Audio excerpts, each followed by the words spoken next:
Hey guys, welcome back to 1776 or Bust. So on the table you see several striker-fired handguns. Now, what the point of this video is tonight is to actually go through with you the idea of what does it really mean to have a light trigger. Now, I'm not going to profess that I'm an expert at triggers because I'm certainly not, and I do learn a lot from people who chime in on the videos, especially when they do it in a way that actually educates me as opposed to ridicules me. However, at the same time, the debate is always going to be which is the best trigger. Is it actually the PPQ?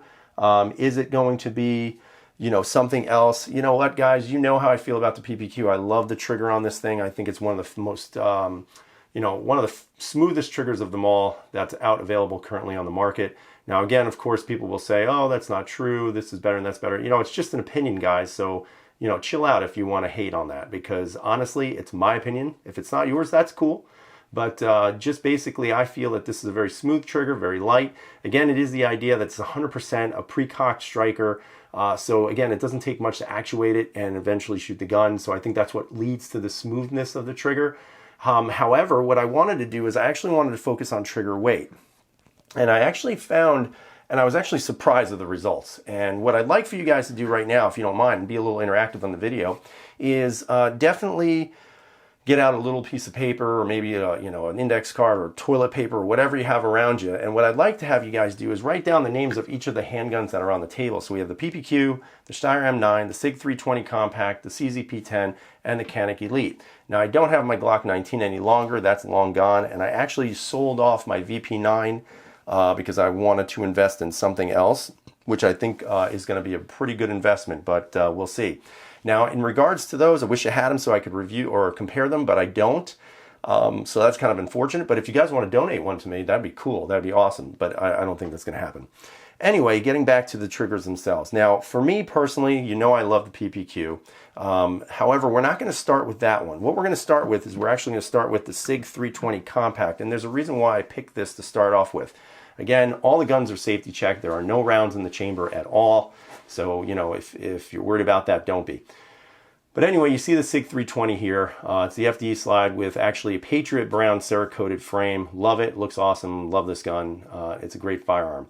What you'll notice is the trigger's a little different. As you can see, this is actually the stock trigger right here. What I did was I popped it out and I put in a drop-in apex. This is their second generation of their advanced trigger, and it's got that slight curve.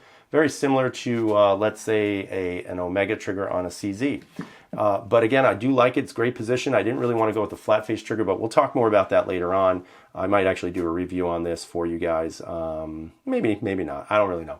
But anyway, getting back to this trigger pull, what I did was I did, on all of them, an average of 3 pulls. Now, if I felt like I wasn't getting a good actual reading, I would do it again until it became more consistent. Sometimes when I was pulling it, it would slip off the trigger and I'd get like a 2-pound trigger pull, which I know is not accurate. So I'd start over to try to get a more consistent average.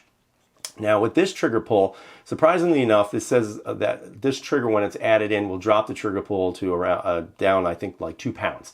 Now, of course, if you're familiar with the Sig, out of the box, you're looking at a little over 6-pound trigger pull.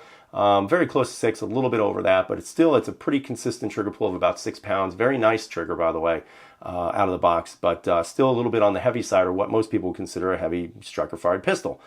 In regards to the trigger pull. So 6 pounds. Now with this, it actually did not drop it down to 4. It sometimes is in the 4s, which is interesting, but sometimes it's in the 5s. Now the most consistent reading I got on this one was actually 5 pounds, 8 ounces. And I'm not going to trigger pull them now because it just would take too much time and I don't want to be on here for 20 minutes.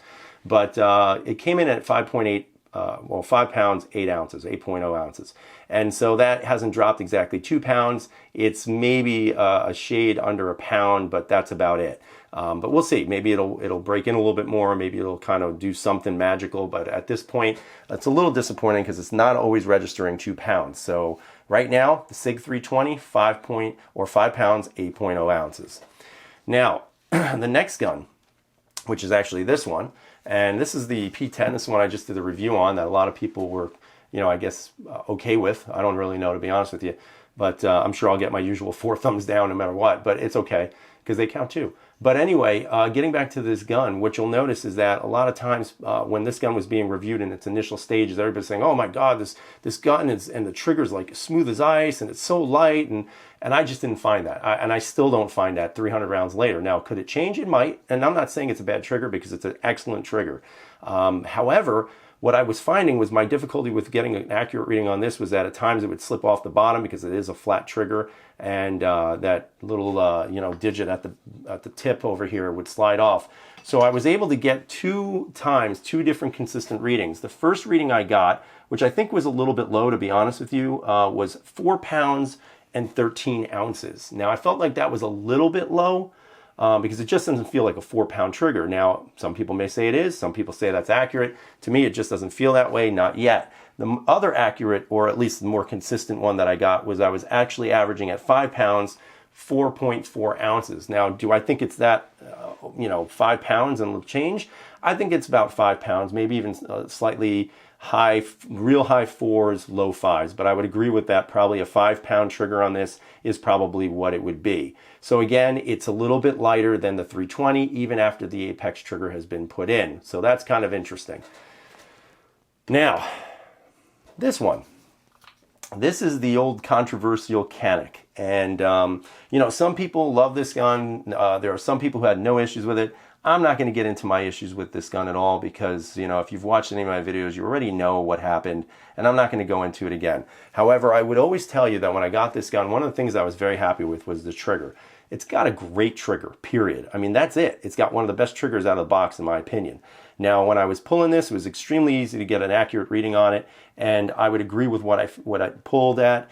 And its consistent average was at 4 pounds, 8.6 ounces. So right now, this gun right here, this gun that right now is on sale in some places for like $360, actually has the lightest trigger pull of the other two guns that you saw, including the mythological Sig P10, which is kind of interesting, and of course, the 320 with the Apex trigger in there. So right now, this has a 4-pound pull. Again, I will tell you that this has over 1,000 rounds through it. And that may or may not make a difference. I really don't know, to be honest with you, but I would think it would. But right now, the lowest gun. So right now, this is the champ out of all of them. So let's talk about the PPQ. Now, of course, everybody knows I love this gun. And, crazy enough, I've always known that the PPQ does not register at a 4-pound trigger. My black one that I had over 1,000 rounds. That thing had about 1,500 rounds through it. And that was, I think that was like 5, like almost a 5 even. Sometimes it pull a little bit lighter, but about 5 pounds even. This gun, interestingly enough, has about 550 rounds through it. And this was registering at 5 pounds, 5 pounds, 1.7 ounces for this gun. So right now, my favorite gun has a heavier trigger than the Kanak Elite, interestingly enough. Now, the last gun on the table is a Steyr M9, the biggest unknown of all the guns on the table that you've seen. There are not many people that like this gun. There are not many people that look at this gun, and there's certainly not many people that actually review the gun, unless, of course, it starts to become popular, and it seems like it is, so now all of a sudden people are getting interested in it. This was a gun that I absolutely loved when I first took a look at it. It was love at first sight, so I picked one up. I also have the S9. I've done reviews on both of those guns. If you want to waste your time and watch those, you can. But let me tell you something, guys. This is one of the nicest guns that I have. Again, it may not have the best finish, may not have the best stippling or polymer, but this gun is dead accurate. The gun is dead reliable, and it's got phenomenal ergos. As a matter of fact, I'll probably do a comparison between this and the P10, because I think the P10 has stolen some of its design cues from this. Now, interestingly enough, with the Steyr M9, the Steyr pulled at 4 pounds, 10.7 ounces. So this actually has a lighter trigger than the PPQ, has a lighter trigger than the P10, and a lighter trigger than the 320 with an advanced trigger in it. So I found that was very interesting. So right now, the two guns that are on the table that actually have the lightest trigger pull that I own, and again, everybody might have different weights and all that other stuff or poundage, and that's fine. I'm just telling you what I found. And what I found was that the Kanak Elite has the lightest trigger of all of them, and in second place came the Steyr M9. So take that for what it's worth. Now, just to kind of give you a comparison, the P07 double single action, for those of you who don't believe in these any longer, this single action pull, just so you know, and I'll read it to you, 4 pounds, 4.8 ounces. That's right, lighter than the striker-fired Kanak Elite, lighter than the striker-fired S9 or M9, the 320, the P10, and the PPQ. CZ, baby. So hope you guys have a great night. Hopefully you're staying safe out there. And as always, freedom is never free.